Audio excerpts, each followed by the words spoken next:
Today we're going to write linear equations from tables and from patterns. You have already written linear equations from tables, but I'm going to go through it a little more in depth today. And if you don't like finding linear equations from tables, you can always transfer your points from the table to a graph, or you can use the way that you learned how to do it with 2 points and just find the slope between 2 points and then put it into y equals mx plus b and solve for b. So you can use all the ways you've already learned with a table. So I'm just going to show you how I would do it from a table, because I think solving from a table is my favorite way to solve, because I like numbers and I like seeing patterns. To write the equation of a line, we will always need 2 things, a point and the slope. And specifically, we want to write them in slope-intercept form. So we want to find the y-intercept so that we can write it. We'll find that starting point, the initial value. It's the point that has an x-coordinate of 0. That's the most magical point that you want, and you want to see it on your table. And we're going to find the rate of change, which is also known as the slope. This is all old news. You've heard this before. Now, I'm going to show you on A quickly how to do this. This is what I think of as a generic table. The x values are going up by 1s.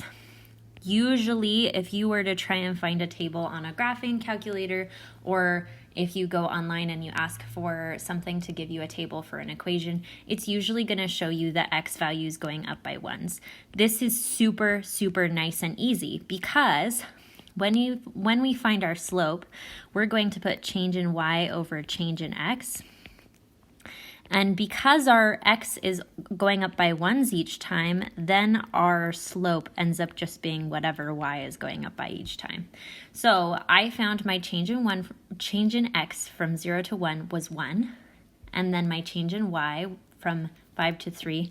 Well, it's a good thing I started talking about my work, because that's going down 2 from 5 to 3. So I'm going to have -2 over 1, and my rate of change, or my slope, is -2.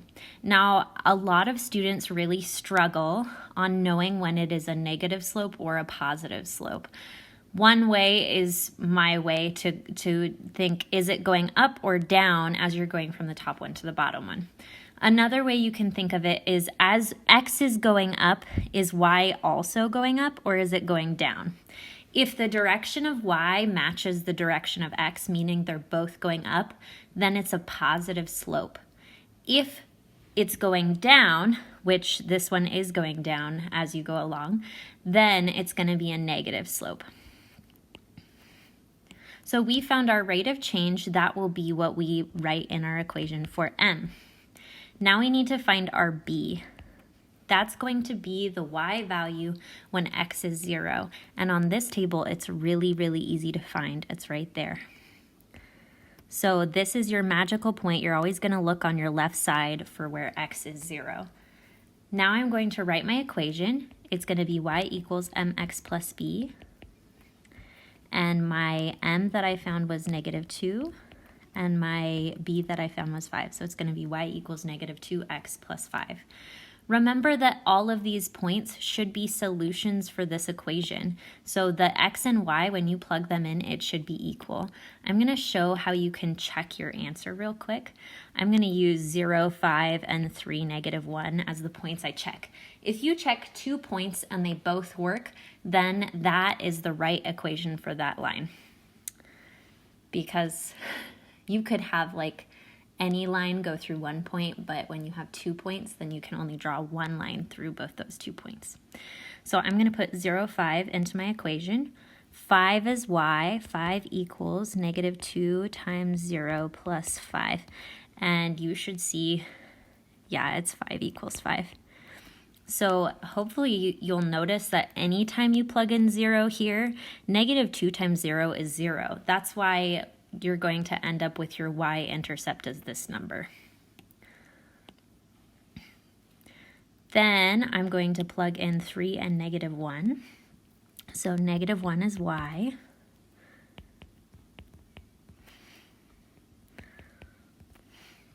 Okay, does -1 equal -2 times 3? All right.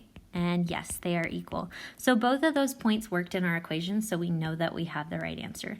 You don't need to do that all the time, but it can be handy to check, especially if you're taking a test and you really want to make sure you have the right answer.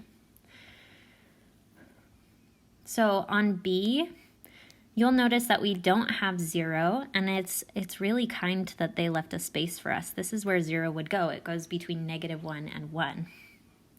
And I usually think I want a number that's directly in between. If these are right, nicely spaced apart, I want a number that's directly in between these two numbers. So on this one, I know that my y-intercept is going to be 5. And then we'll find our change of y over change of x. So this is y equals mx plus b. B equals 5. We just found that. Let's go ahead and find our m. I'm going to use from 0 to 1. And this is nice because x is going up by 1, so I just need to find out how much y goes up or down by. It's going down by 0.5. So we're going to have y equals negative 0.5x plus 5. So you can still use your y2 minus y1 over x2 minus x1 way. You would just put these into coordinate form, and all that really entails is that you just go like that. And then make your y2, y1, x1, x2. So you could just take those and put them into points and then figure out which one you want to be first and which one you want to be second and subtract just like you did before. Oh, missing my 5. Okay, so this one is definitely harder because you'll notice that automatically there's no 0 on there. So let's start with our slope. I know how to find slope. Slope is change in y over change in x. So remember that you could even graph these and count out the slope, but this one's really hard to do that. You could also do the y2 minus y1. This is my favorite way to do it. From negative 24 to 6, how did it change? Well, it's going up, and then 6 minus negative 24 is 30. So this is 30, and then from negative 2, it's going up. Okay, when it goes to 0, it's going up 2. This is plus 2, and then it's plus 1 more, so it'll be plus 3 total. So my slope will be 10. I picked a really hard point to do that. So here's a word to the wise. If you find you don't like the negatives, do like 1 to 4 instead. So that's going to come easier. 6 to 36 is very obviously 30. Okay, whew, we did it right. Okay, so now our slope is 10. What you noticed over here as we were doing it, when it went up by 1s, it was really nice because our slope was just how much y went up by. So I often use that to my advantage. I'm going to make this like I don't have the 0. So what if I just wrote all the numbers in between -1, -2, and 1? So I'm going to make like my own little table here because this one's kind of small. And I don't have -1, but I'll need it. I don't have 0, and I don't have 1. Now you could take any of these points and plug them into y equals mx plus b, just like we did before. This is just how I'm doing it with my table, so I don't have to solve an equation. I know that it's always going to go up by 10s, so negative 24 up 10 is going to get a smaller negative, and then up 10 is a even smaller negative, and then up 10 from 4 will be 6. So then my linear equation, I'm going to have this be my b because that's where x is 0. So this will be y equals 10x plus -4 or -4. So that's how I solve it using a table. I find that it's often easier for me to do, and I can see things a little bit better.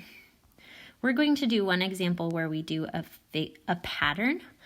Most of our patterns that we're going to deal with will be linear, so that means they add the same number each time. So we're going to think of what figure 4 and figure 5 look like first. So from figure 1 to figure 2, figure 1 starts with these 2 dots, and then it adds 1 on the top and 2 on the bottom. And that this is the same on the next one, and then it adds 1 on the top and 2 on the bottom. Oh, okay. So it starts with 2, and then it adds 3 each time. So I'm going to draw my figure 3 that I have here. There's 4 dots, and then 1, 2, 3, 4 more dots. And then I'm going to put 1 on the top and 2 on the bottom.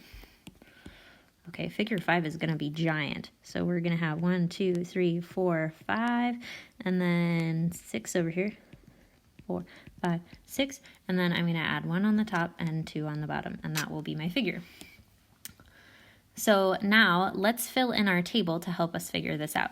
Figure 1 has 2 dots. Figure 2 has 5 dots, so it added 3. Figure 3 has 1, 2, 3, 4, 5, 6, 7, 8. And then I feel like you should be able to tell the pattern, but don't go too crazy because after 6 it jumps up. So we're going to figure out what 10 would be and what 100 would be. I'm going to write over here, this is like my x and this is my y. So from 6 to 10, it adds 3 4 more times. So you could either do this in your head or do the equation. I don't know. I think I'm going to do 10 in my head, and then I'm going to do 100 with the equation because I don't want to think that far. So it adds, so 17 plus 3 will be 7, 8, 9, and then 10. So 17 plus 3 is 20, 23, 26, 29. So 29 will be my 10. But 100, I don't want to go up that far. So let's make our equation over here. Our starting point, ooh, this is a tricky one. So our starting point would be 0, right? But we don't have a figure 0. We add 3 each time, so if there were a figure 0, it would have -1 dots, which doesn't make any sense at all. But that's what we're going to put as our starting point. Then our rate of change, it goes up 3 dots each time.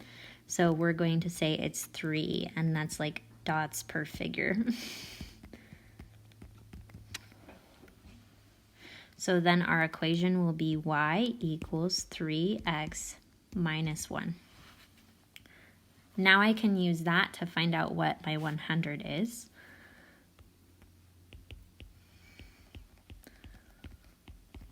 Okay, so that's pretty easy. 300 minus 1 is 299. Beautiful. Okay, so I'm going to go ahead and make my graph over here. Make sure to label your axes. So this is figure. How do I know it's figure? Because it's on the left. Figure number. And then this is number of dots. Okay. And then we had 1 went to 2, and then it went up 3 each time.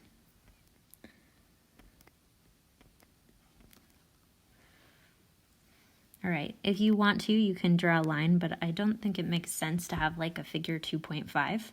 So I'm just going to leave it like this. All right, so that's how you find it from a pattern. Frequently, I just go to whichever representation I need to fill in that makes the most sense to me. So I did the table to make some sense of it, and then I figured out the equation, and then I did the graph. You could do the graph first, whatever works out best for you. Just make sure that you're thinking through it.